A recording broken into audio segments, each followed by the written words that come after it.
here they come. Yeah, like Here come, dude. here Fuck Les come the Claypool. bastards. Dude, Primus is back. We are Primus today because Primus sucks. And this is the Grunge Bible podcast. And some say that we suck. Is this the open? We're going? Yeah, this is the open. I was going to sing Here Come the Bastards by Primus. I don't know, trying to mix it up. We are recording episode 203 back to back. We got a double shift today. So it's always funny when you do stuff like this because I have to ask the question, how are you, Chris? And we just talked about this for like an hour. I am the same that I was an hour and a half ago when we recorded episode 202. So if you can, my name is Ethan and this is Chris. And if you can, give us something different than you said an hour ago. What is happening in life right now, Chris? Well, give me something to think about or something to be happy about. Something a little different.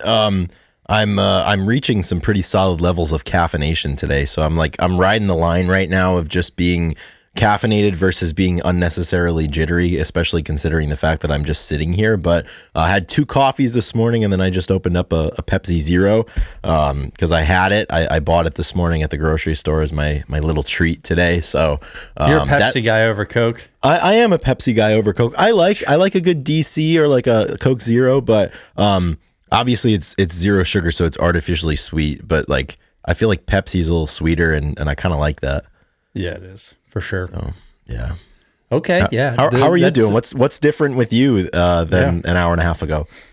Well, just to kind of build off of that, Saturday coffee, I went to a coffee shop, I came home, I made a coffee. And when you're home all day and you don't have much to do, my default is to make coffee, make a hot beverage. And so I foresee myself drinking another cup of coffee, which during the week, like I'm pretty good at I make my cup in the morning, 8-10 ounces. Like that's perfect. I love a good afternoon espresso, but sure. I'm doing that less and less because why not? Better for sleep, better to not have so much caffeine in your body at all time. Keep the stimulant where it is. So if you need more, it can do you something. So yeah. But then days like this, when you're home and you just got, you kind of like milling around. It gets tricky. Good. Yeah, it's always a good time to drink a pot of coffee. So yeah, for me, well, next week, Super Bowl weekend, which this episode is going to come out I right guess afterwards. After the Super Bowl. Yeah, it's coming out on the 10th. So a champion will be crowned by the time people listen to this. We'll do a little football talk in this one. We have some space for it. So yeah, absolutely. But that weekend, so I'm doing a clinic in Fort Lauderdale. I did it last year, and it's gonna be fun because I get to see one of our old teammates, Taylor Slaney, a jab thrower from Pitt. So I'm gonna go to see her once a year now. I mean, last time it was the first time I'd seen her in a long time. So I'm pretty excited. I mean, Fort Lauderdale, it's way down there by Miami, and it's warm, so it's gonna be a good time. So I'm looking forward to that. And then the weekend after, I'm going to LSU for a clinic as well. So 2 warm locations, even though LSU Baton Rouge got some snow, 2 weeks ago, which they never get snow. Out of the ordinary, yeah. And there's nothing they can do with it. They just have to sit and think about what they've done. Yep, let it melt. Well, luckily, it melts pretty quick, I'm assuming. But right. Yeah, so that's exciting. I'm excited for that. But I am going to be in a pickle because, we flew Spirit. Tom chose Spirit. Is it direct Birmingham to Baton Rouge? Yeah, it is. Okay. No, well, I'm driving to Baton Rouge. It's direct to Fort Lauderdale. Oh, Baton I'm Rouge sorry. That's right. Yeah, Baton Rouge is about 5 hours. Fort Lauderdale would be like 10 to a little 15 long or something. Yeah, so direct flight. But we're leaving Friday night and we're coming back Sunday. And it's going to be close, man. I'm going to definitely set my recorder, and I might be a little behind on the Super Bowl, which I did that a few years ago. Nobody contact Ethan during the Super Bowl then. The phone will be turned off and airplane mode, whatever. And I'm really this happens to me a lot. Not like a lot, but like I definitely like watching it fully through. Like if I have to pause, if I'm going to be late, I'll pause it, I'll tape it, and then I'll come back and watch it, and I'll just not listen to I'll not listen to the banter until I catch up. And I have no problem doing that. My roommate, on the other hand, he's especially if you're not a big fan of what's going on or the teams that are involved, it's not worth watching every play. But I like the theater of it all, and the beginning, the pregame and stuff. So there's been some Thursday night football games that mean nothing, but I'll rewind it and I'll watch the beginning. I like watching the guys just talk. Claiming the time as your own. It's important. That's a tough day to be having some travel. I remember, at this point, that would have been 2020, back when I was working as a track coach. We had I was living in Iowa at the time, and we had a track meet at Texas Tech in Lubbock, Super Bowl weekend. And we flew back on Sunday, but we flew from Lubbock to Dallas and then had like a 5-hour layover in Dallas. And we were in the air flying from Dallas back to Des Moines throughout the entire first half of the Super Bowl. It was the Niners Chiefs Super Bowl, like right before the pandemic. And tough. Like, I was only like at home to watch, it ended up being the most consequential like bit of the game, but it was like the last 10 minutes. And it just stinks to... I don't know. Like, I'm with you, man. Like, I enjoy the pageantry and the spectacle of the Super Bowl, and it's one of those things that, like, quite literally everybody is tuning into, whether they're fans or not. So it's just a cool thing, and yeah, I hate missing it. So hopefully your travel works out exactly according to plan. I don't think they're gonna have TVs on the Spirit flight. I could be wrong, probably not.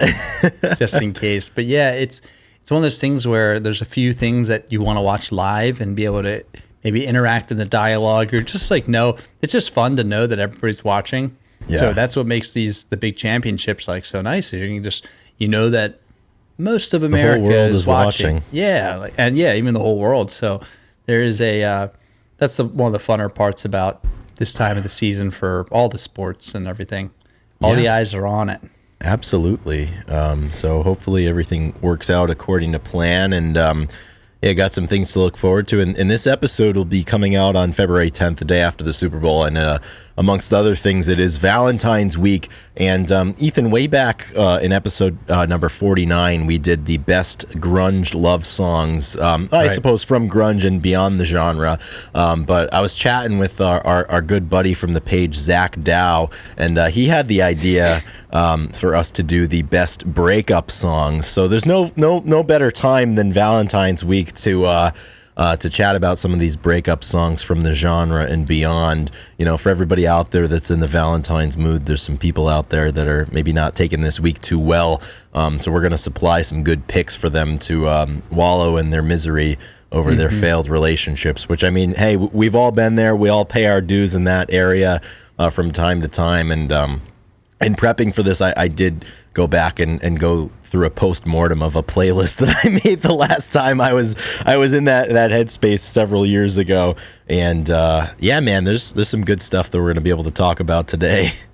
Yeah, I knew that we had an episode where we kind of went through, because a few of the same songs I was thinking about. I was like, I definitely talked about this on the pod. So sure. It'll be good, but you're traveling this Valentine's Day, right? Yeah, I'll be traveling on the 13th. I'm going to spend a couple of weeks with my girlfriend in Canada, so that'll be dandy. Looking being forward up there to for that. Valentine's Day. Yeah, I'll get there on the 13th, so just in the nick of time. Oh man, what do you guys have planned? Nothing super defined. So my girlfriend is really, really big into yoga. In the studio that she goes to, they're doing like a couples yoga thing. Oh. And she was like, it's gonna be gimmicky and dumb, but do you want to do it? And I was like, yeah, I'll do that, because like I'm sure she was asking me because like she wants to do it. So I'm happy to do that. So I think we'll do that. That's in the evening though. It's at like 6:00, so I'll probably do that, and I don't know, like make dinner, go to dinner or something after that. Yeah. But standard issue. Yeah, that's cool. I was listening to another podcast, and somebody wrote in. They said for Valentine's Day, the girl wanted to go to a live podcast of somebody that it wasn't like it was. I don't know if it was like a comedy pod, but it was just like a podcast. What I mean? And they were like, "Is this like? I do not want to go to this, but it's like her day. Do I just go? Like, I think there's better opportunity, better stuff to do on Valentine's Day." And it's such a funny predicament to be in, because it's just like a random kind of thing to want to do, but it's tough, when it's the ladies' day. So if they want to do it, it's not a problem. Well, it's like we get our day on the 9th with it being the Super Bowl. That's kind of like our holiday. And then it's followed up by Valentine's Day. Valentine's Day for me is also significant because it's my brother's birthday. Nice. So happy 31st birthday to my brother. I don't think he listens to the podcast because he hears enough of me in the day-to-day. But Happy big 31 to my brother. A few years older than us. Yeah, man. Experienced. Cool.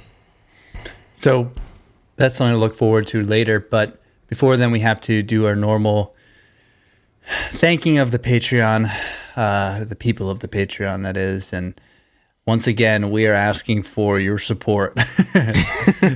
This is, we just did it. We just recorded something, so it feels like rehashing some stuff. But this is every week. You guys can expect it. So we have a $2, $5, and a $10 level to offer your support, and really, it does mean a lot. We are totally, crowdfunded at this point still somehow. So please consider doing that, because every little bit does help, and it may not mean a lot to you, and it may not mean a lot to us either, but it does. It does mean a little bit more. I mean, it's, every $2 gets us gives us a smile. Every $5 gives us a reason to record, and every $10 makes us really feel guilty if we don't give you the best offer. We don't have a good episode, exactly. Yeah, so please think about that, and good time to give, as better, no better time than now. Yeah, I would agree. And as we do, I will like to thank the top tier supporters. And this list may not be current at the time the episode comes out, in case anybody is feeling some sort of divine intervention after episode 202, but we're recording this ahead of time. So if you happen to join between 202 and 203, I'll make it up to you in the next episode and read your name with even more vigor than I typically read the list. But at this time, the list of top tier supporters is Black Hole Sean, A Bit Dusty, Doug Endy, D-Boat, Apona, Eddie Vedder Got Me Through My Second Divorce, Gochu John, Jamie Lynn, Jade Mercado, Carlene Salona, The Michael Dooley Project, King Buzzo Stole My Hair, Nikki Six, Millie, Seattle 4 Fanboy from New Jersey, Russell, Sherry Matthews, Abraham is the cutest basset hound ever, and What the Fuck is Up, Denny. So thanks everybody for your continued support. Really appreciative of that, as we always are. So a lot of people to be thankful for. Yeah, absolutely. Before we move on, just looking at myself in the video and been thinking about it. I think I'm going to cut my mustache today, Chris. You think so? Yep, I think I'm just. It's about time. Yeah, I want to take a salt bath later, an Epsom salt bath, because I had a tough week of training. Yeah. And sometimes I found I really like those, light a candle, put some music on, shave my face, take a bath, finish with a shower, type of total cleansing, take that time to just relax. And I'm thinking that today is no better time. This is kind of the last thing I need to do. And I think I'm going to start fresh with I got a good mustache right now. It came in well. And it's not that I don't want to keep it. I do, but sometimes, you just want to mix it up. It always comes back, It always comes back, yeah. And I my hair is long right now, and I've been watching a lot of Vikings on Netflix. There's a couple shows, and it's awesome. And I'm definitely channeling my Norse back. I don't even know if I have it in my background, but I hope I do. We all do, right? We're all connected. We're all connected. But yeah, I'm gonna cut the mustache, I think. So maybe Nice. Next week's episode, which we're recording tomorrow, I'll be a little cleaner. Absolutely. Yeah, that's always a big development. I have similar thoughts from time to time, but I'm in so deep with the mustachery game right now. Like I've had one for at least a year now, that it's become. I pretty much have too. I mean, it grows back so fast that when you shave it, and if you don't keep shaving it, it's tough because it reaches a point where it becomes more of a part of your day to day than it really should be. Because I have some apprehension about cutting mine, but I'm gonna need to at some point just to kind of refresh, because it'll come back. But it's always tough. When you have a good one, you don't want to give it up, but sometimes you have to. Yeah, exactly. It's kind of like a relationship, a good relationship, and sometimes you want to start fresh, you don't know how, and it's only one way to do it, and that's to cut it off. Yeah. Okay, so let's do this day in music so we can get to some more Valentine's Day shenanigans. Fun one, though. So February 10th in music history. In 1973, a 9-year-old budding Lars Ulrich goes to his first ever concert, seeing Deep Purple in Copenhagen. He makes quite an impact as he switches focus from tennis, which I thought was really interesting, to music, and he forms Metallica when he moves to America. And then when Deep Purple enters the Rock and Roll Hall of Fame in 2016, Lars was able to give the induction speech, and talk about a full circle moment. I mean, that is awesome. That is Yeah. like being able to be inspired by somebody, change your focus, become a musician, make it big, and then be able to induct them into the Hall of Fame. Really, really special. And I know we got some Metallica fans out there and maybe some Metallica haters, but you can still appreciate that is a pretty cool little nugget. Yeah, that's always like we don't really like the Rock and Roll Hall of Fame, but you know, it does provide some full circle moments. Like for example, in I think it was 1995 when Neil Young was inducted into the Rock Hall of Fame, Eddie Vedder inducted him, which was a really really, I mean, full circle moment for Eddie, obviously, with Neil being a big influence on him, and by that point having collaborated with him a few times. It's really cool to see, you know, something like that happen. And I'm sure, you know, for this example, like imagine like what 9-year-old Lars would have thought, you know, when he inducted Deep Purple in 16. So that's what it's all about, man. That's Yeah, man.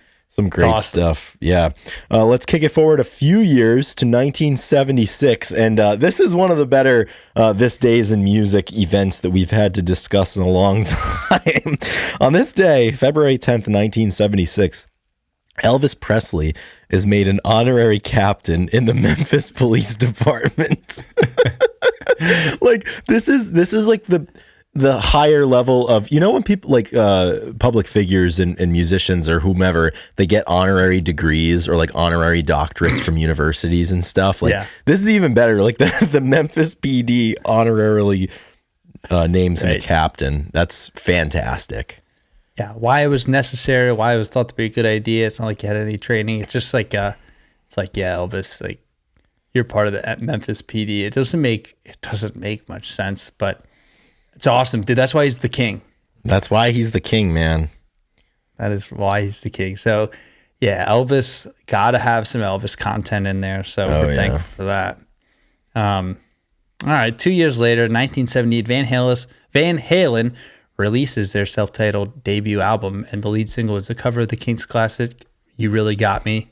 Some Van Halen. We haven't talked about Van Halen all too much about it. Not really, yeah. Yeah, he's one of those bands I hear from my coach. You had to be there. They were bigger than life when they were breaking, and just the guitar work. I mean, you've literally never heard anything like Eruption when it happened, and you hear stories about that a lot. And that is like, you know, one of the guitarists that when you hear, you know. And yeah, there's a like, really you know, big parallel, I think. All of the stories that you hear with Nirvana's Nevermind of like somebody having an older brother that was like, "Hey, give this a listen." There's so many people out there that had an older brother or like older friend give them a copy of a Van Halen record and be like, "You guys think you like music? Check this out. Like this is gonna rock your world." And rightfully so. I mean, doing stuff that's you know, hadn't been done before, and really kind of making their own path and creating a really distinctive sound. And I think out of all of the stuff from the late 70s, 80s type stuff, Van Halen has certainly aged really well. And, you know, that shine continues today. Great stuff. Yeah. We're going to move to 1997. On February 10th of 97, Blur's self-titled fifth album is released. And this band at the time had been huge in Europe, as often is the case. But this one really broke through over here in the States.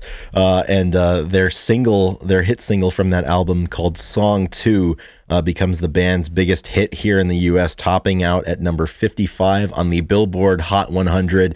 And this is one of those songs that I think everybody knows, but probably a lot of people that recognize it wouldn't know like who it's from or when it's from. I mean, this is always used for like to come back from a commercial break on like a sports radio station, or like in the stadium, or cutting to commercial on like Sunday Night Football or something. This is like this right in the wheelhouse for stuff like that. Yeah, and it's kind of random to put in there, but one of the reasons I wanted to put it in because, you know, they were big in Europe and it was kind of tough to break through in America. And that is a fascinating, you know, last week we talked about Pearl Jam's first experience over in Europe and how he built a following. And like, you know, if you want to be the biggest band in the world, right, you need to be able to kind of make it in connect. America. You got to make it in America, but you got to connect with the different, the different continents and countries, and like talk about. I mean, that would probably be extremely gratifying to finally break through and like have some fans on the other side. But it's also interesting, just like the difference in musical taste, and we never really gotten too much into it, but like the rock legends that came from England and over there, and then comparing them to the rock music that was being made in the U.S. I mean, there's a lot of content there, but it is cool. I mean, it's just interesting to think about the diverseness and what people liked over there and why, and then how it transferred over to either way, transferred to the U.S. or transferred over to the U.K. So pretty interesting. They're not I love a good breakthrough story, and it's fascinating to think about like if something is huge in one place, why it doesn't break through in a certain place. Like for example, Citizen Dick, they were huge in Belgium, but they just really weren't able to break through here in the States. And then obviously the band broke up, and Cliff Ponsier, went it alone and went solo, and received so much critical acclaim, but that commercial success just never came. It's a fickle beast out there. Yeah. And this is one of those like ideas and topics that like come into my brain, and I go, wow, that's really interesting. Like how bands can have success here and not there. And then like, that's as far as I want to take it. I don't really want to like go too much in trying to understand, or, you know what I mean? Like it's like a half baked idea that just pops into the head anyway. Yeah, man. But now we'll go a little bit farther ahead in history, back to our high school days. This is one that I remember well. Yeah, 2011, Rebecca Black's song Friday is uploaded to YouTube, where it becomes a viral hit and absolutely explodes. I thought this was interesting because this is, in my recollection, the first viral song, viral like internets and thing where like it just went crazy, and it went viral for all the wrong reasons too, because it was terrible. It was terrible, but people also liked it. I feel like, or maybe it was all just a joke. I don't know. I remember this one vividly. I was sitting in Mr. Mosca's computer class my freshman year, and it was the talk of the town. I remember watching this for the first time in computer lab freshman year that spring.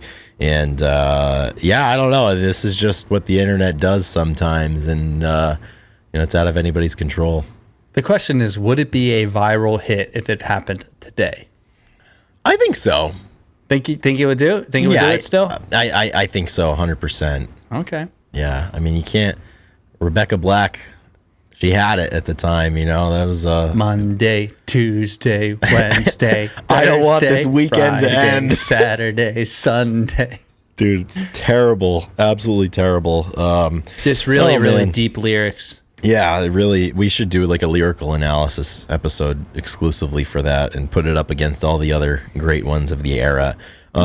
Last thing for this day in music history, on this day in 2017, Tom Petty is honored as Person of the Year at the Music Cares Gala, which was held 2 days before the Grammy Awards. And when he was accepting the award, Tom Petty said, 20 years ago, I'd have been way too cynical to do this, but I'm 66 now, and I feel ya, he said when he accepted the award, which is great. It's funny to see how people, their idiosyncrasies and their temperaments about some of this stuff changes one way or another as they get older. And Tom Petty, man, he was cool as shit. And he went on to pass away later that year in 2017 at age 67. Or at age 66 rather. There was a really cool, I don't know if it was a Reddit thread or like a Twitter thread or something, but people were talking about like coolest interactions that they've had with musicians, and this one guy commented or replied, and he was like, yeah, one time I was out in Los Angeles or somewhere in Southern California, like at a bar, and I saw this guy, and it looked just like Tom Petty. And he's like, I went up to him and I was like, excuse me, like, are you Tom Petty? And Tom Petty, cool as ever, he just looks up at this guy and he says, guilty as charged, man. And then went back to drinking his coffee, if it was a coffee. I don't remember the specifics, but just looking up guilty as charged, man. He was a cool customer. I miss him a lot, and his music, his discography is just incredible. That reminds me a lot of the interaction that you brought up like a month ago, where No, it wasn't Mozart. It was one of those. Was it Beethoven? Ludwig van Beethoven? No, somebody. There was a song that got somebody laid a bunch of times. What was it? Oh, it was like Luther Vandross or somebody. Vandross, I forget if it was Luther or not. But Yeah. like Rob Thomas had a story Thomas, where yes. he like kept playing. I forget it might have been Lionel Richie or Luther Vandross, one of those two. And he used to play their songs. He used to bring the piano book and play those songs at parties. And then years later, when Rob Thomas got famous, because I think this got cut from the episode when we did it. Years later, he ran into him at a backstage thing. He's like, "Man, I gotta thank you. Your music got me laid so often." And he looks back at Rob and he's like, "Thanks, man. Me too." It's just so good. Those quick-witted, short, Cool customers, man. That's freaking hilarious. Oh man, dude. That's great. That is this day in music. Some good stuff there. Absolutely. Good thoughts. And that's it. So now we're going to go into the breakup song. Time to get into the heartache zone. Yeah, the heartache. So, which that just made me think of a good song to put on here by Paul Westenberg. So Chris, this is interesting because I haven't had a breakup experience in, 4 years now, and been far away from being like sad to a point where sad because of a girl or sad because of a relationship not working out. I mean, I'd kind of stop myself before I get too invested a lot of the times. I mean, I haven't had too many opportunities. Not really searching for it, Sure. So, but these things, everybody has those times in their life where, hardly does it work out the first time where you don't have a story to go along with your relationships. And if you do, congratulations. But even then, you're still going to go through times where, sometimes you just need that sad juice to get you through the night. So nobody gets through this life unscathed. And so when I was thinking about the breakup songs, there's like two. There's like one, like, all right, this is going to make me sad. Let's do it. Or there's the second one where it's like, I'm so sick of this. I want to be like the angry breakup song kind of thing where like, I think it all comes down to whether you're in the mindset or not of controlling the narrative about the breakup, because it's like when you're in your feels and you're sad, it's just like reacting to what happened. But then there's a lot of songs that are kind of like indicating like, hey, this is like the certain way that you should feel about it, and kind of like taking, being an active participant in the way that you feel about it, which is tough to do sometimes. But I feel like I'm picking up what you're putting down here. Right. I'm just like, there's a few songs, like there's some that are like clearly sad, right? And that's all. But then there's some like kind of upbeat ones, like, and I'll just jump right to it. Like one of the songs is, I Hate Everything About You by 3 Days Grace. And it's funny because it's crossed over from our weightlifting playlist, which breakup songs are a great, a breakup is your best pre-workout. It's best fuel, motivation. man. Absolutely. People talk about that all the time. If you want to get big and strong or get your fitness life, just get your heart broken. There's two things you can do. One, go to jail, or two, get broken up with. Best two ways to get your fitness in check. So that's a 3 Days Grace song. And like I said, it's on the weightlifting playlist, but it also like, if you're trying to get over somebody and you're holding that anger and rage, and it may be misplaced, but like, if it's going to help you get over it, like, people are going to use that. So that song I just decided to throw that on there because, it's pretty aggressive, but it's, it works. Yeah, there's a time and place for that kind of thing. And that's a mainstay from the high school weight room days, as most of 3 Days Grace's discography is. Yeah. Yep. That's what they were built for. Yeah, they cornered the market on that. I'm going to give a trio here just because they're all from the same band, and certainly songs that we're all well acquainted with. But I'd say three of the best from Pearl Jam in regards to breakups are Black, Come Back, and Nothing Man. And just focusing on Black, I mean, obviously everybody knows like that bridge, like, I know someday you'll have a beautiful life. I know you'll be a star in somebody else's sky, but why can't it be mine? But Eddie Vedder, when he was discussing this song, he said, quote, "It's about first relationships. The song is about letting go. It's very rare for a relationship to withstand the Earth's gravitational pull and where it's going to take people and how they're going to grow. I've heard it said that you can't really have a true love unless it was a love unrequited. It's a harsh one because then your truest one is the one you can't have forever. And I mean, if you're down in the dumps, man, like you cannot, like, we should have a trigger warning before this episode, because like if you're going to be hearing stuff like that, it's just going to absolutely destroy you. And obviously the lyrics of that song, same thing, with Come Back. That song is so sad, as well as Nothing Man. I mean, there's a lot of good ammunition here to just fire away at your heartbreak in Pearl Jam's catalog. Yeah. That's a true reality about relationships that I find myself thinking about. It's like the odds of this working out, the odds of heartbreak not coming, and like, there's just so many things that your one track mind is on. So like getting a relationship, like it's the gravitational pull of the earth, as he said. I like that a lot. Sticking with Pearl Jam, a song to maybe when you're on your way out of the pits, I think Release, although it may be about other relationships and dynamics, like it definitely could be like, release, release me from this, situation and be able to move on. And I think that that song is a ballad. We talk about it a lot, but it's a ballad enough where, if you're trying to feel emotional about something, I mean, that song, you can apply that to a bunch of different scenarios. So.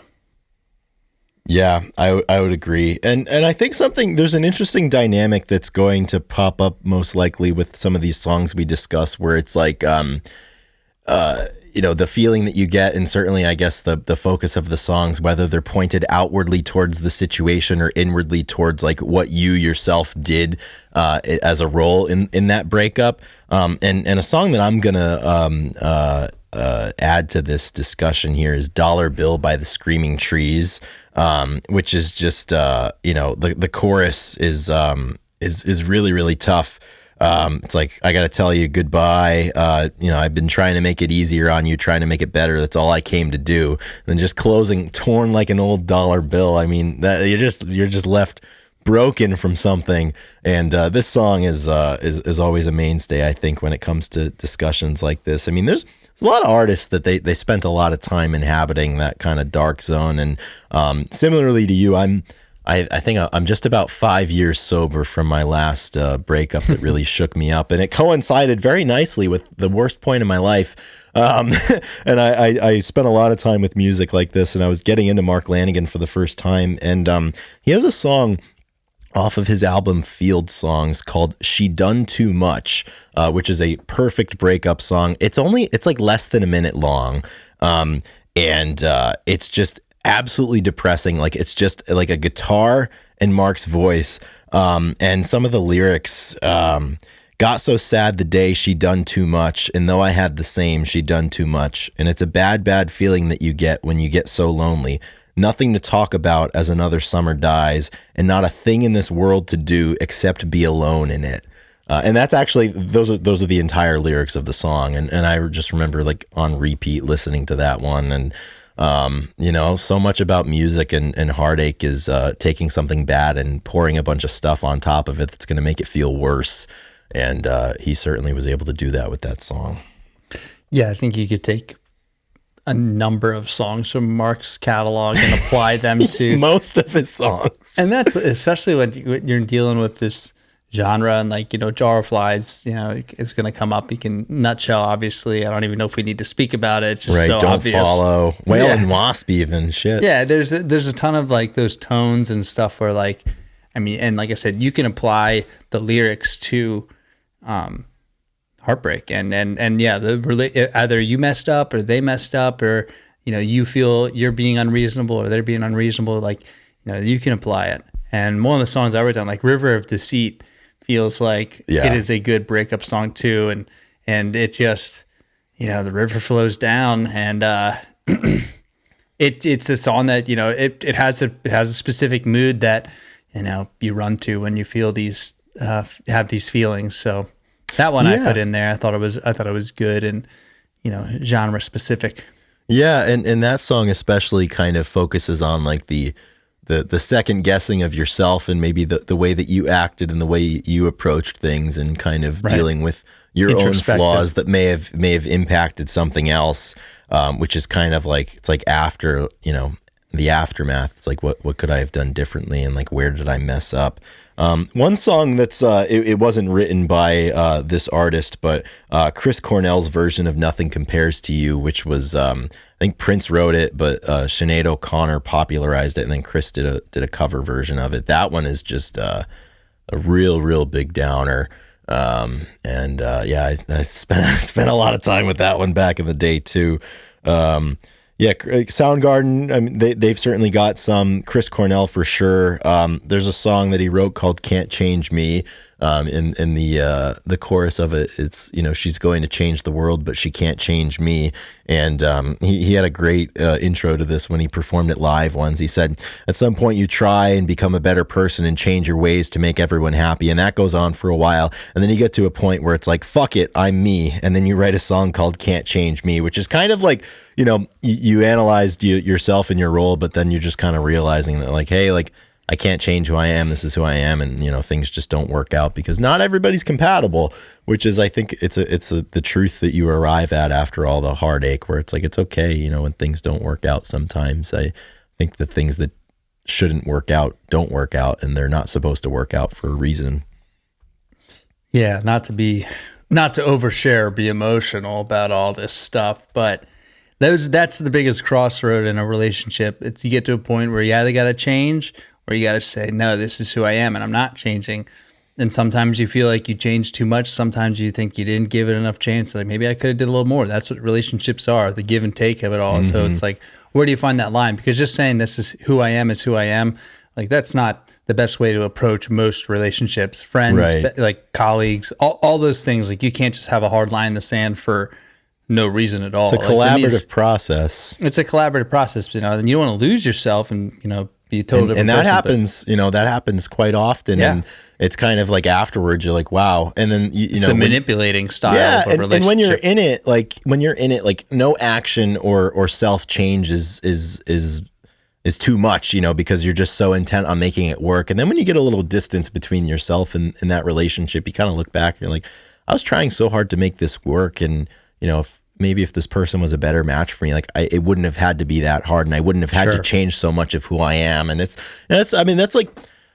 throughout all the ages, that's the toughest thing to do is, to find somebody to do life with and collaborate and add value to one another's lives, and not, and while maintaining that comfort of who you are, because that's, you are who you are, and that's who you're going to be. So it's tough. It's really challenging. Yeah, you go in knowing that it's going to be hard, but at some point you'll be like, it shouldn't be this hard. And then you have to take a look, be like, all right, do I need to change? Or maybe vice versa, if it's too easy. I don't know. Maybe they're doing too much. Yeah, absolutely. One that I want to add to, going back into the archives of my own personal experience, and also a shout out to a Grunge Bible podcast alum. I'm going to submit a song from June Swoon in her 2019 album, "This Town Could Be Big Enough for the Both of Us," which I absolutely hammered during my times of trouble. And the song is "Transatlantic Accent," which I think is towards the back half of her album. And it's got the lyrics, "And what do I have to show for it now? Adrenaline and dopamine run out. What do I have to show for it now? Home movies all collecting dust." And that's like another great aftermath one, where it's like, all that effort and all that struggle and sadness, and, what am I left with? I guess, hopefully lessons learned, but it doesn't feel like that in the time and place. Yeah. Yeah, those are some great lyrics. I really like that. Home videos collecting dust. Yeah. Another song that kind of, almost fits in the genre, but we would never say that this band is grunge.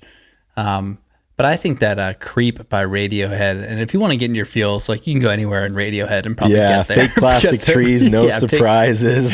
There's plenty of places you can go, but, "Creep" has a little bit of the anger in there that you're going to want, and you kind of like the blaming yourself. And so that song is probably pretty solid for these occasions. But yeah, no surprises, and fake plastic trees would also be really good. Yeah. Like I said, Radiohead, any song from them. Absolutely. Yeah. The other band from the era with a song called Creep, which was quite popular. Obviously, STP. I think of Big Empty and Plush as being two great ones. You know, with Conversations killing in Big Empty, and you know, with Plush, So Much Depends on the Weather. Ain't that the truth? Yeah, there's definitely a lot of stuff you can find with Scott and STP. Yeah. And you know, this is not an extensive list. This is, you know, it's not spending too much time in certain bands and kind of having freedom. So I'm sure out there listening, there's a ton of songs that you're like, how do they not? Right, and I'm sure we're missing big ones. And if we think of it after the fact, you know, we'll be like, why didn't we talk about this one? But it's kind of, you know, just the ones that jumped out off the page to us pretty quickly. Ethan, I'm not sure what your list looks like, but the song that I'm about to say, I would bet good money that it's on your list, and that is "Blues Run the Game" by Jackson C. Frank. Was that one on your list? It is. Yep, absolutely. Oh man, this is in the top 5. I think I've saved my top 5 or something. I kind of went through the tertiary ones. So "Blues Run the Game" has to be on there. Yeah, he has that one, and then he has another song called "You Never Wanted Me," and those are just absolutely. I mean, Jackson C. Frank, incredibly talented songwriter, and there's this song really grinds me up. I love those lyrics. Maybe tomorrow, honey, someplace down the line, I'll wake up older, so much older, mama. I'll wake up older, and I'll just stop all my trying. Man, yeah, man, he's amazing. I have I also put the song "Cover Me with Roses" on it. Okay, and I love that song, just him playing guitar and singing over the top, and it's just, you know, it's just a beautiful song. I'm looking at the lyrics if I want to share. You know, I mean, yeah, the first says, "I'll bend your head if I can. That's what it is to be a man. Although we're at the same station, it ain't your trip I'm taking." And you know, covering roses, like, you know, signifying, you know, put on a gravestone and stuff, and some things pass and you got to move on. And yeah, dude, Jackson, he was I love that album, the one with the orange, the title. Yeah, man. Kind of in the folk zone. I mean, there's so much good songwriting, and obviously, you know, a lot of those artists spend a lot of time talking about this stuff, and you know, he's been in the news a lot lately with the with the movie. But Bob Dylan's got quite a few songs that fit this prompt here. I think "Boots of Spanish Leather" is one of the best, like, heartbreak songs, and just kind of like two people drifting away over time songs that's ever been written. But he's also got a lot of great ones that are kind of like after the fact, sarcastic, kind of digging on people. I think of Positively 4th Street, and then also Don't Think Twice, It's All Right, which is just one of the best, like, you know, controlling the narrative after the fact, and just, like, you know, giving it to the person that burned you. You know, and it's got the lyrics in there. It's like, you could have done better, honey, but I don't mind. You just kind of wasted my precious time, but don't think twice, it's all right. We love reclaiming the narrative after the fact, and I think that song has probably helped a lot of people kind of make that transition in their mourning and their recovery from a relationship. But I mean, Bob Dylan, he's got a lot of stuff like that in his catalog. Yeah, I'm sure he does. Definitely could spend some time with him. Need to do that. So I got my top 3 here, Chris. Oh, you ranked them. It just happens to be that I just know in the bottom of my heart that these 3 songs are going to be played in situations like this, and there's no way around it. And I don't know, these might be on your list. I feel like they could be. They're definitely songs I think we probably talked about in episode 49. But yeah, one song that is absolutely non-negotiable is going to be "Motorcycle Drive-By" by Third Eye Blind. Oh yeah. Me and my little brother, we've said this back and forth so many times. Just the first verse, and I'll kind of read it. It says, and this is just like, it's just very descriptive, talking about how you feel and how, you know, the light hits you in those times. It's like summertime and the wind is blowing outside in Lower Chelsea, and I don't know what I'm doing in the city. The sun is always in my eyes. It crashes through the windows, and I'm sleeping on the couch when I came to visit you. That's when I knew I could never have you. I knew that before you did. Still, I'm the one who's stupid. And That's got it all, man. that's just the first verse, you know. You can read They're just getting started. That's just the first verse. And there's like 6 of them, and it's just a story, and like, it's this descriptive, and like, I threw it on earlier to listen to it to really get back in the zone, and then some other songs came on from them, and like, Third Eye Blind, a little underrated as far as this type of song, because everybody knows like Jumper and like that first album. Life. I mean, they've got God of Wine on there too. Yep, that was, the background as well. That first album, one of the best God of debut Wine, really albums, I think, of like the alternative rock era. Mm-hmm. Yeah, really, really solid. And like I said, when they bring it down and are a little bit more acoustic style, his voice is really solid. I mean, it's good lyrics, good writing, very poetic. So yeah, this is a non-negotiable. This song will do it for you. So I think I might have to just get in that space tonight when I get in the hot bath. Light a candle and get sad, and just kind of reflect a little bit. So that's number 3 on your list. Yeah, okay. I would say this is no particular order. Oh, but okay, yeah. but just like a top trio of yours. I'd have to, if I had to make a definitive answer, that might be number 1. I'm not sure, but the other one is, I'm gonna have to say, "Long December" by Counting Crows is just great. I mean, you got Duritz. The way that he sings makes you sad sometimes. Like the violin or the strings that are involved in the song, and just like in general the way he sings and long drawn out, like it gets you down. And December is a sad month. I mean, it's like the perfect time for kind of heartache. And I know this one. Like I don't know if you wrote these few down. Was either of those on your list?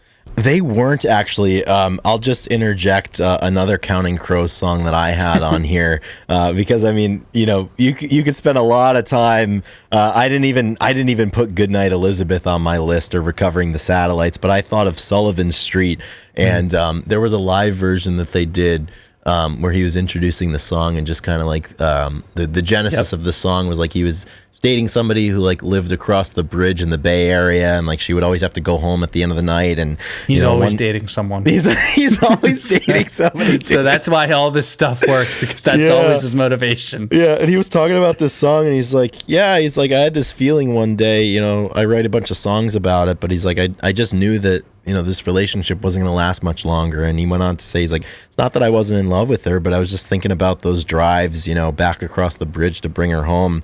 And he just started thinking, that one day it was going to be over soon. And he says, I don't know, for me, sometimes it doesn't even matter how good it is. It's just going to be over soon, which is just complete doomer. And that was Duritz in the 90s, man. I mean, he was in and out of these relationships. Yeah.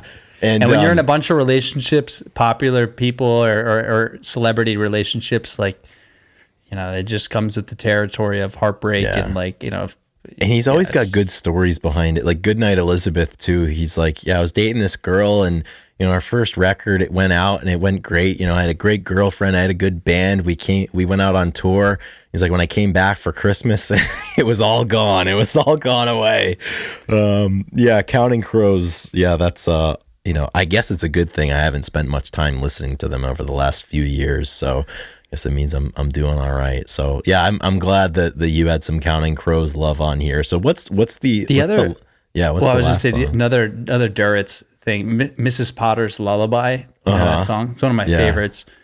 So he wrote that song about Monica Potter, who he met her and then went home and wrote the song for her and started dating, and then it didn't work out. They wrote that entire song right when he met her. He wrote it, and great song, a long tune, really good. And he just would fire off bangers every time he met these women. Dude, he was absolutely. That's why he knew exactly what he was doing. He's like, I have to keep getting in and out of these relationships. It's the only way I can write. Dude, it was like his the drug Cobain of choice. Quote, thank you for the tragedy. I need it for my art. He's like, thank you for this dysfunctional, failed relationship. We got a record coming out in a year, and I need material for it.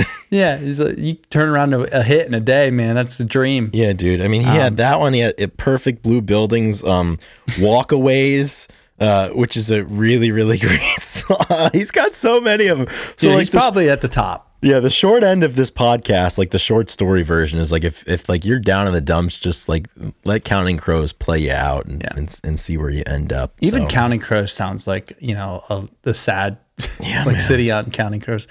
The last song that really needed to be on this list for me is "Lips of an Angel" by Hinder. It just, I guess we never really moved on.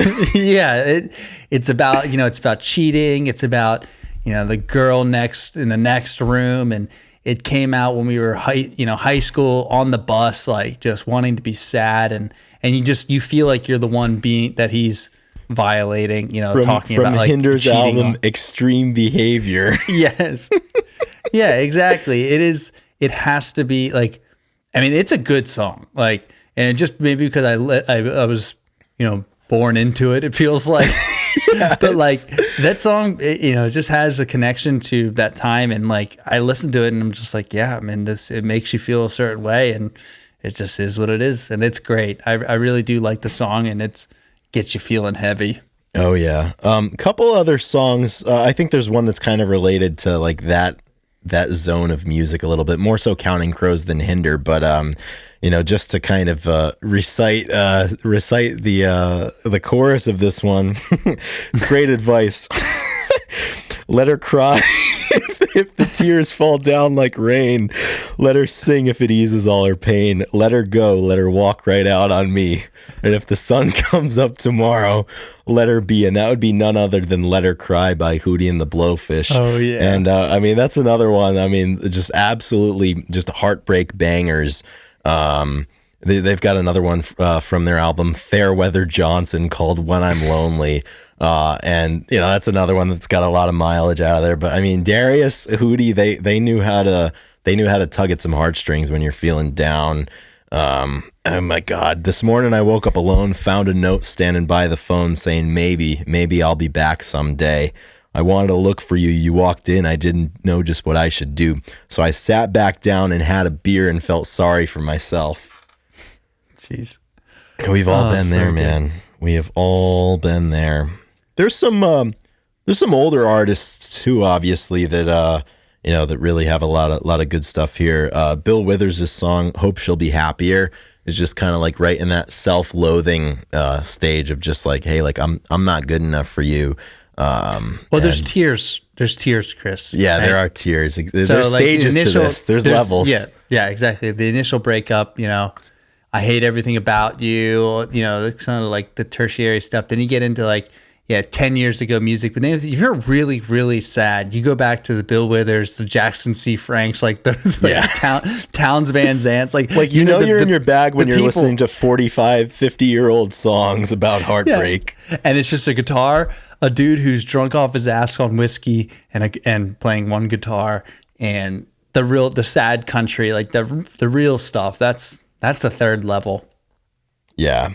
And we haven't even talked about like kind of like more of the modern era, like a lot of the like the Phoebe Bridgerses and Julian Bakers of the world. Like I remember there was like the last time I went through a heartbreak, like I had coincidentally discovered like a lot of that stuff, and Julian Baker's song "Everybody Does," which is like right in like the self-loathing. It's like, you're gonna run, it's okay, everybody does, and it's just like I hate myself and how I fucked this situation up. And that's a valid feeling that happens. Ethan, I remember one time a long time ago, you showed me this song. It's called "No Cure for the Lonely" by Swans. Mm-hmm. You showed me that a long time ago, and that one's definitely in this area as well. Song, beautifully sad song. Yeah. Kind of leapfrogging back, you just said it's like, when they're listening to like the Towns Van Zants of the world. Yeah. Like if you see any of your friends posting John Prine on their Instagram story, like check up on them, like especially if it's a song like Blue Umbrella. Like you just place like a wellness check on them and just be like, hey man, like how's it going? Like, you want to go out for a bite to eat? Yeah. Like there's just three give them a signs. call. There's three signs in this case. Yeah. And I'm not taking a shot at you or either one.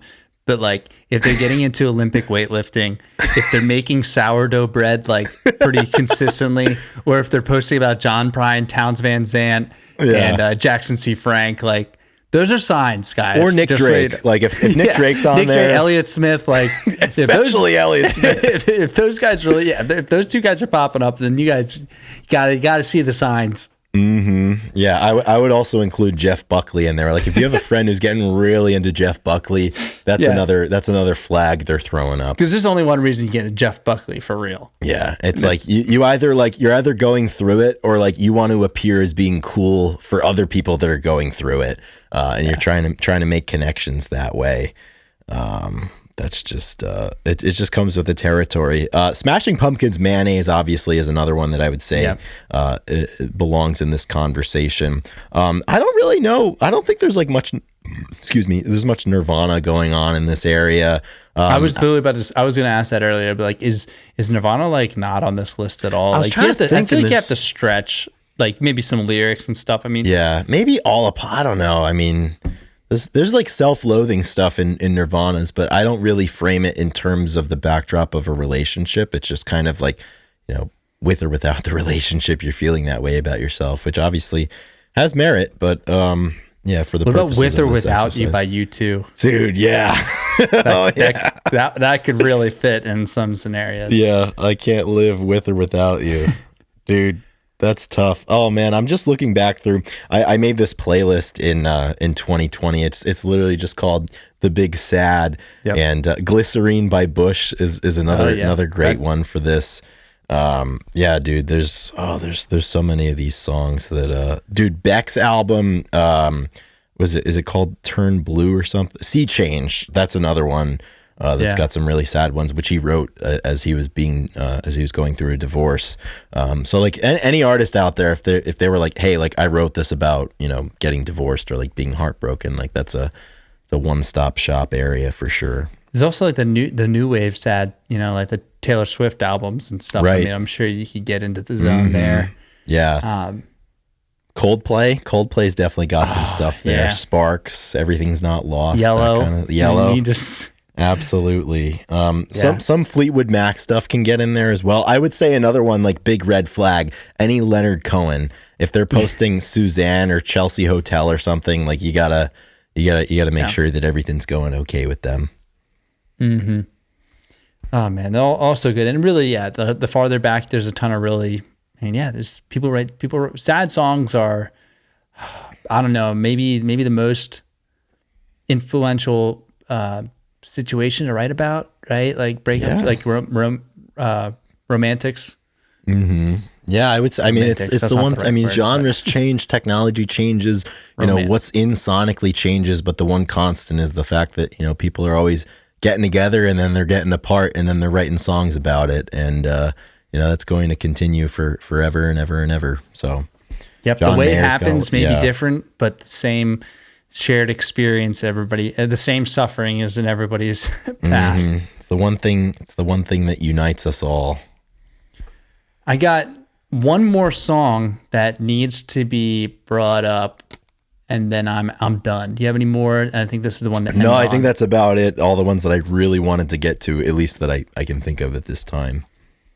So I'll just read the lyrics on this one because this is, this sometimes this just happens, and this is, unavoidable, but it does. So sometimes you meet a girl, thought she was grand, fell in love. Found out firsthand, went well for a week or two, then it all came unglued. Oh my gosh. Puddle of Mud, she hates me. And, she was a queen for about an hour. After that, shit got sour. As it does, dude. The Puddle of Mud, she fucking hates me. One of the best karaoke songs. It's not like, it's not the actual, like, I'm really sad, I'm going to listen to this probably. It's kind of the coming out and you kind of make fun of it and kind of getting through it. Like it's the final stage of grief is when you put this one on. Yeah, I would like you're almost there because I think before that you've already worn through Blurry by Puddle of Mud with everyone, being so blurry and everything being so fake. This pain they gave to you. Yeah, Puddle of Mud is a non-negotiable step on the road out of heartbreak. There's That just reminded me of one song that I know. I think it's big for you. I think Drew is a fan of it as well, and I'm certainly a fan of it. And that is from the 2009 Creed album Full Circle, and it is the song "Away in Silence." Away in Silence, yes. You walked away in silence. You walked away to breathe. Stopped and turned around to say goodbye to me. I'm pleading as you're leaving. I'm begging you to stay. I'm not the man I used to be. I've changed. Oh man, it's hard to believe. It's hard to believe in someone you thought was lost. Wow. But when I say that song had a profound effect on me and still does. It's one of the truer moments in music history for me. So good. I remember driving in LA when we were with him. Actually, no, I don't think you were there at that time, but I remember I think we did a podcast or something from that area. And I was driving back and we were just talking about it, and I put it on, and it was so, I think I listened to it like back to back to back maybe. I went like, it just had it like get me all the way home. Oh yeah. To Adam's place. Yeah. We've all been there. And as Scott Stapp does say, if my life is the price, then my life it will cost. It's so good. That's like one of my favorite Creed songs after that. And it's so good. Yeah. Man, so good. Banger after banger after banger. Well, I think we've given the people enough ammunition to get through their next heartbreak, and maybe the one after that too. I'm interested.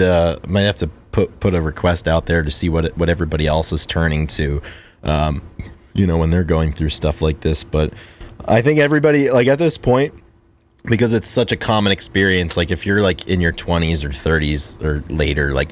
Everybody knows the songs that are effective for them to help them get through stuff like this. Like everybody's got their own Away in Silence that they can turn to. Exactly. Everyone knows where to go. So, music is great for this type of stuff. And there's no better time, or how do I want to say it? I love when we're doing a podcast and we can just read lyrics that fit perfectly. And so that was a great exercise to just read through some verses, because these guys said it best. Like Mr. Puddle of Mud, he said it great. There's nothing, I can't add to anything. Scott Stapp, these guys, they wrote the lyrics. So yeah, it's great. I mean, it's fun to take it from us, take it from them. Yeah, exactly. Yeah, man. So those are the breakup songs. We wish everybody a very happy Valentine's Day. But Ethan, we do have to circle back to a topic that we discussed at the beginning, and that is some Super Bowl talk here. I know that this episode will be coming out after the big game is played. But Super Bowl 59. We've got a rematch of what was it Super Bowl 57, right? That was 2 years ago. 2 years ago. Yeah, so it was 57. We got Eagles versus Chiefs down in New Orleans, Louisiana at the Superdome. Chiefs going for the three-peat. The Eagles are trying to climb the mountain again for the first time since they beat my Patriots in 2017. But tail of the tape here, man. It's a different Eagles team than 2 years ago, but it's a different Chiefs team from 2 years ago. And I think like the changes in these teams seemingly like perfectly counteract like their previous weaknesses, but like I think the new Chiefs like are a perfect match for the new Eagles and vice versa. Like this is going to be a really good matchup. I think so too. I mean the pillars are still there, the coach and the QB, Andy Reid and Pat Mahomes versus Sirianni and Jalen Hurts. And I love Andy Reid as a coach, but the fact that he used to be the Eagles coach is great. I think that gives us, I don't know if it probably doesn't give us an advantage this time for the revenge factor, because now they want to get the revenge. But yeah, it's going to be a really good game. I mean, the Eagles, I just keep thinking about, last time it was the Kelsey Bowl, and Jason Kelsey retired because at the end of last season, the Eagles went on a serious tailspin to finish the year. They were like 9-1 or something to start last year, right? And then they collapsed because they were like, there was some like 10-16, rumors that they were going to boot Sirianni. Yeah, and Sirianni, he's like 40-20 or 60-20. Like his record's really good, but they want to get rid of him. But like, Kelsey, he retired because they were in a rebuilding stage. And if you just would have stuck it out, they had some center problems last game. Like he'd be back in the Super Bowl. Yeah. You just never know. So that's such a tough position to just like stick it out in for another year though, Like I said, especially when a lot of stuff needed to get done. But they got Saquon Barkley, which makes your job a lot easier, and really is when they have the best offensive line in the league. So even without him, right? Yeah, I feel, I am a Chiefs fan. So, but I think I'm biased, but I'm also like, I watch a lot of football, so I know the Chiefs are definitely playing their best football. The way they played the Bills. They looked a little shaky in the beginning half of the season, but every year Andy Reid gets them ready for the playoffs. Everybody, it's very focused for the postseason, and they do it correctly, and they're always playing their best football around this time of year. So the defense were as healthy as we've ever been for the year, and like we got some of the receivers. On the team, everybody. Oh yeah, well, don't act like I don't know. Do you never say we when talking about the Patriots? That's like a hill that I die on. Like I'm just a fan of the team. Like I don't refer to my fandom as we. Okay, all right. Well, to each his own. Exactly. That's fine. But we, on the other hand, the royal we. The royal we. They're playing the best football, and obviously the Eagles are playing really well too. But all I can say is I'm just glad to watch the Chiefs play. My Chiefs play another week. That's always like you get into the Super Bowl, you get the most games out of it. So win or lose, it's okay. It happens. You can't win them all. I feel good about it, but I don't know. They might be able to win them all. They seem to have been doing that. It's really it is funny. Crazy. Like when they won the last game of the regular season that mattered. So week 17, no one played. Yes. But they were 15-1. And I looked at my dad. I was like, you don't see that often. I was like 15-1. Like that does not pop up on the screen often. It almost looks funny. Like I was like, you don't see that often. Like, and everybody's getting upset because they're winning close games, like 16 games decided by one score, acting like it's a bad stat. I'm like, I don't know how you can say that's a bad stat. There's been teams that have, gone the other way, but like at the end of the day, they've been in tight games all year, last 3 years, and they do what's important. They win. Eagles, on the other hand, they do the same thing, man. They're 17-3 right now, and the last 2 years they went 10-0, and then they had a slide. But then the year before that in the Super Bowl, I think they were 15-2 for the season. Yeah, I think so. Yeah. So like these are two winning programs in the last 3 years. They win. They both do the same thing. Ball control.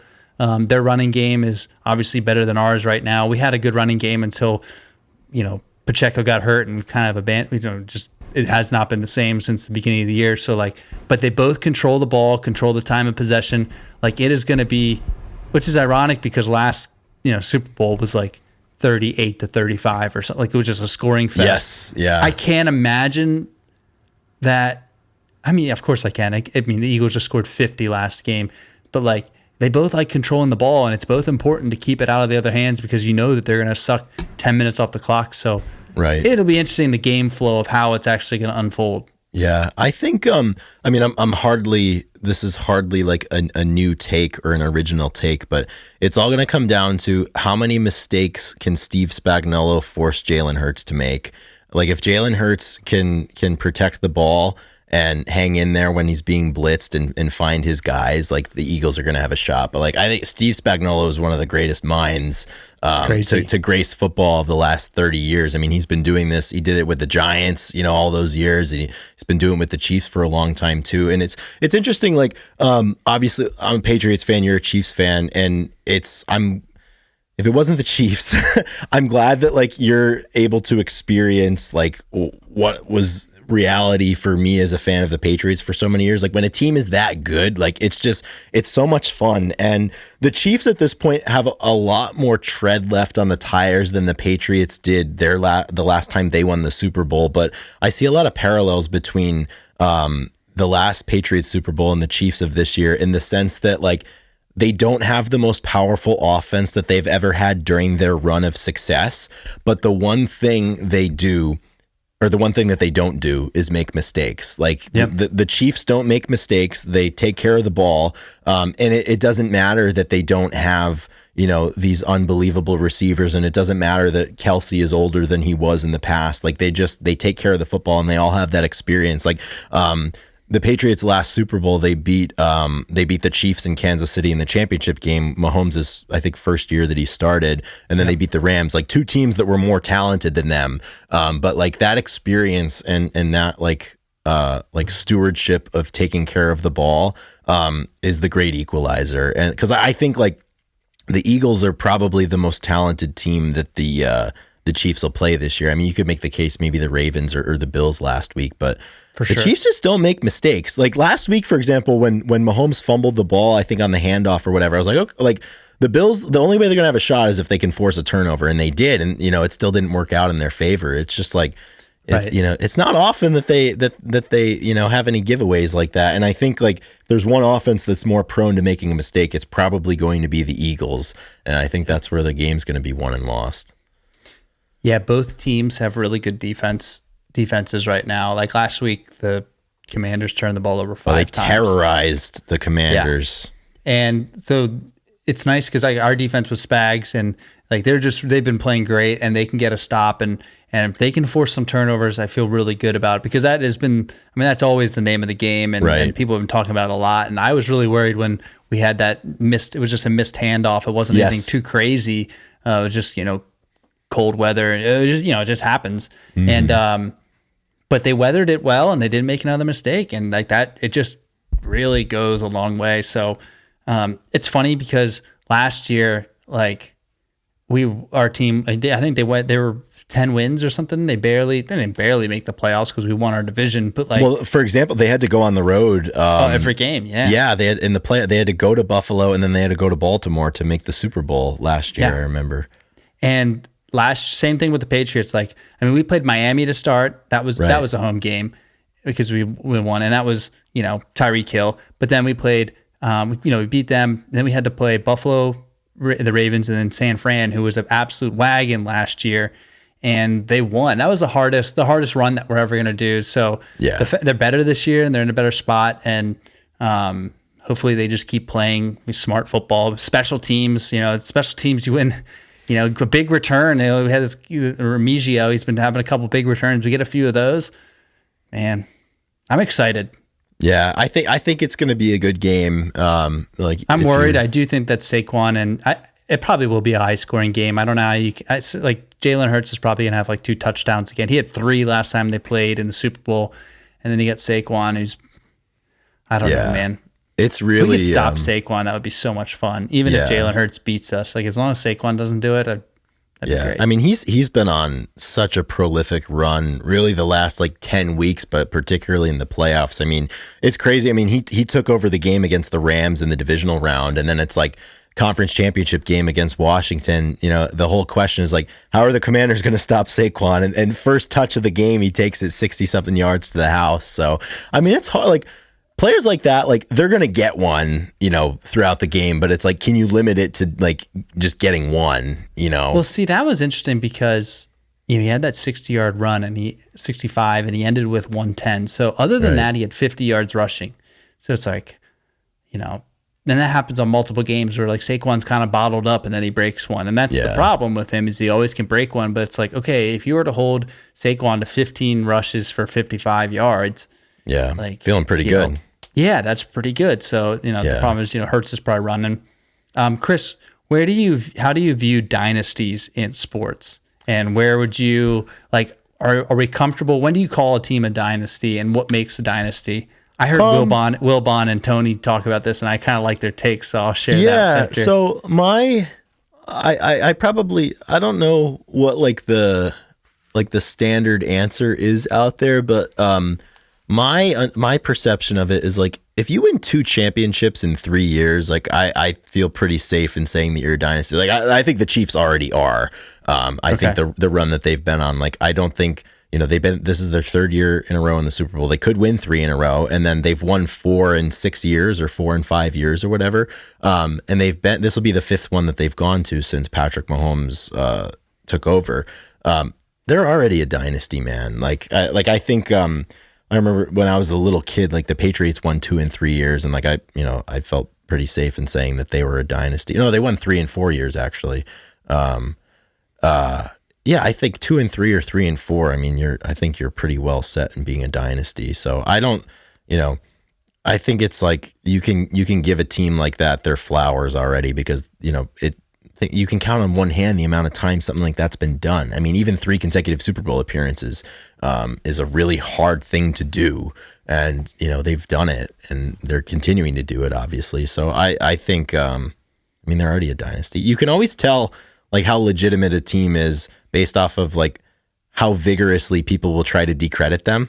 Try to discredit them, and like that happened with the Chiefs the last couple of years, and it's still happening this year. It's like if you have to work that hard to find angles to say that they're not, unbelievably talented and historic, then they probably are. So do you have like a hard and fast definition?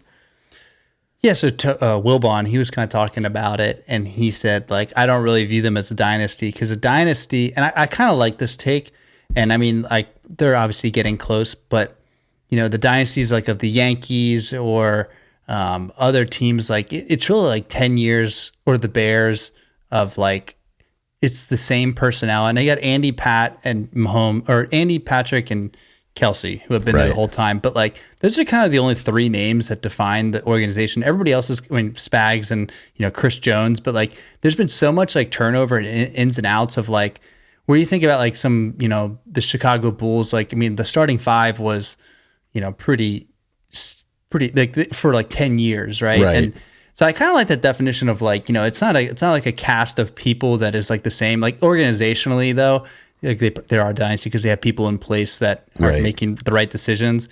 But like other than those, the main 3 between Pat, Kelsey, and Andy, it's just it's different every year, and it's like it's just probably a different it's probably a different feel than comparing to.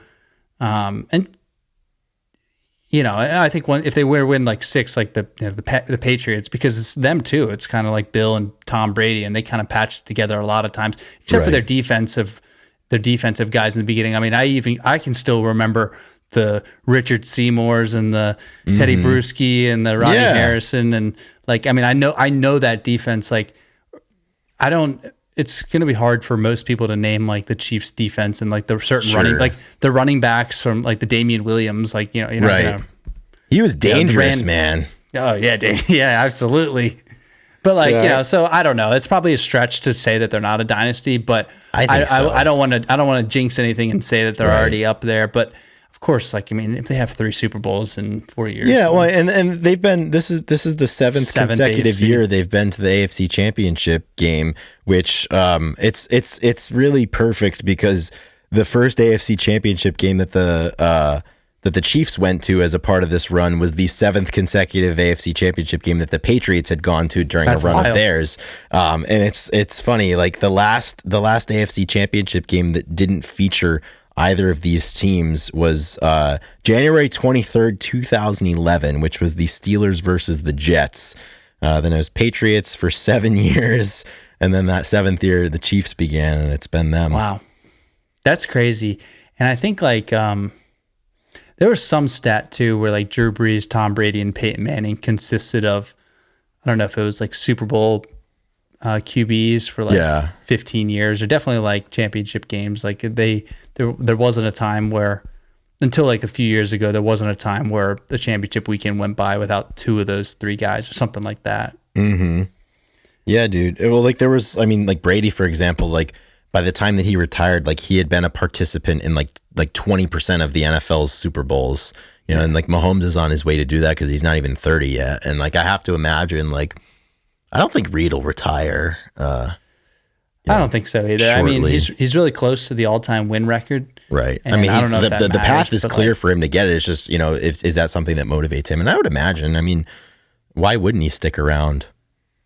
I talk about this a lot in sports and stuff. If you're at the top of your game, like, why would you retire when you like have a chance to keep winning? Like, right. It's the most fun it's going to be. Like, winning is fun. Like, that makes your job easy. Like, talk about a slog having to go through and be like the Browns like, I know, dude. Obviously, like, the Pats they got their QB now, and you got your coach. So well, it's funny because like we've been on like, growing up, like, the Chiefs were pretty good. Like when you were little, like they were always like, win 9-10 games, make it to the divisional round, and then they were terrible for like 6 or 7 or 8 years. But then like when Reed came and they got Alex Smith, like they started. It's just so much more fun.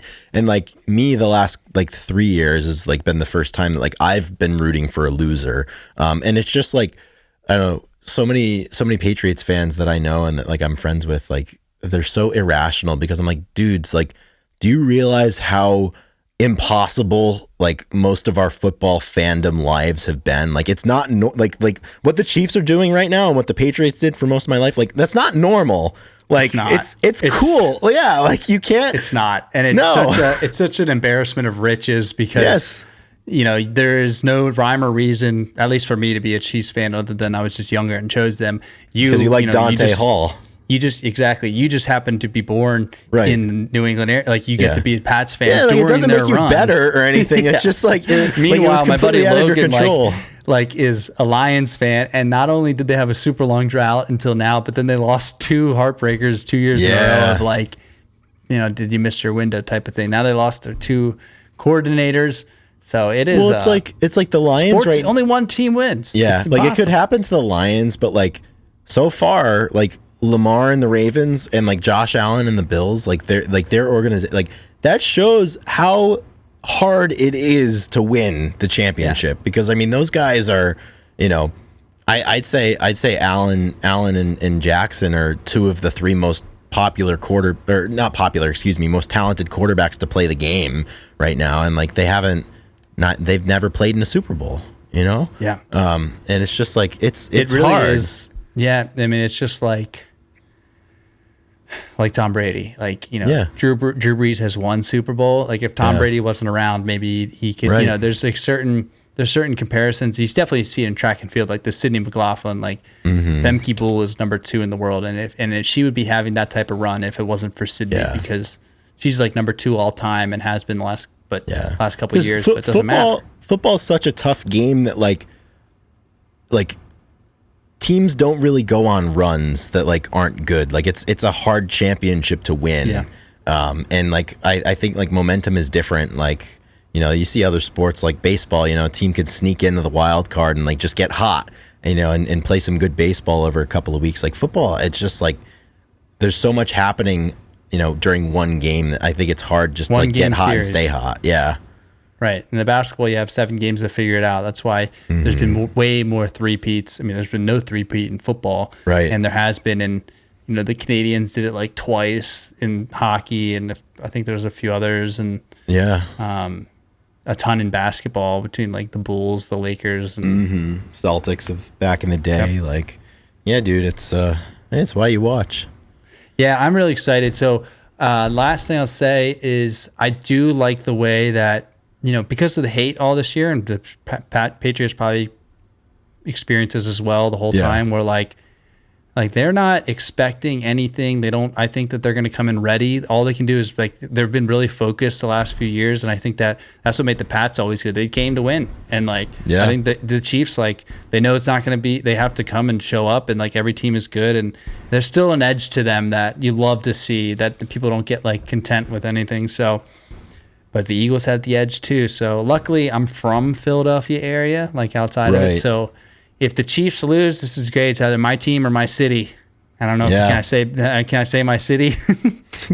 My team, my city. One of those 2 will win. So like if the Chiefs don't win, then all my, you know, not my direct family, but my cousins, all my friends are going to be like belligerently happy. Like it'll probably be disgusting if they win, but I'm sure you can say the same. Like I think last week there was some news, they greased all the poles, and a kid died, like an 18-year-old died climbing a telephone pole, and they didn't even win the Super Bowl. They just got to the Super Bowl. They just got to the Super Bowl. And he went up there and like fell, and like crazy stuff. Damn, dude. Yeah, it'll be crazy either outcome. So I don't know. I'm happy that it's one of those 2 teams. Yeah. So we'll see what happens. And of course, by the time this episode is out, all of this conversation will be for naught, as the game will have occurred. So I'm sure we'll chat about it. Not even next week's episode, because we're recording next week's episode tomorrow, a week before the game. But in due time, we'll probably be circling back to this. So we'll see what happens, man. But I think that was Sinbin and Dick out here. Yeah, exactly. We might have to dial them up from WFMZ down in New York and see what their thoughts are. But Ethan, that's probably the last word on that. I think I'm ready to get out of here. Yeah, that's exactly right. So thank you, everybody, for sticking with us for another episode. We'll be back next week. We have a riveting conversation about all the MTV Unplugged. Oh, yeah. If anybody is still listening at this point after we rambled about sports for 15, 20 minutes, see you guys. See you, everybody. Rock and roll songs of the week are just all of the sad songs that we talked about. So we will see you next week for episode number 204. Take care out there. Stay heavy, rock and roll, all that stuff.